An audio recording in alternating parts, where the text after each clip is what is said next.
আমার রান্নাঘরে সবাইকে সুস্বাগতম। আজ আমি আপনাদেরকে একটি মিষ্টি স্বাদের রেসিপি বানিয়ে দেখাচ্ছি।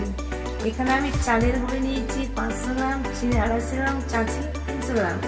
প্রথমে গ্যাসে কড়াই বসিয়ে দিলাম, তারপর 2 গ্লাস জল দিলাম, তারপর 4টে এলাচ ফাটিয়ে দিলাম, আন্দাজ মতো নুন দিলাম, তারপর চিনি দিলাম। চিনি জল ভালো করে ফুটে গেলে চালের গুঁড়োকে একটা বেলাই করে ঘিতে নামিয়ে দিলাম।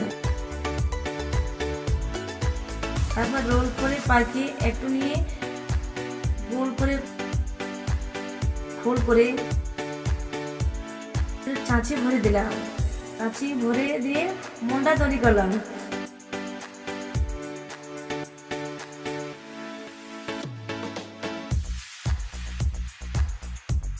একটা কড়াইয়ে তেল বসিয়ে তেল গরম হলে একটা একটা করে ছেড়ে দিলাম।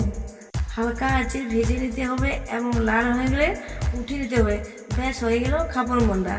ভালো লাগলে লাইক দিবেন, কমেন্ট করবেন, শেয়ার করবেন। ধন্যবাদ।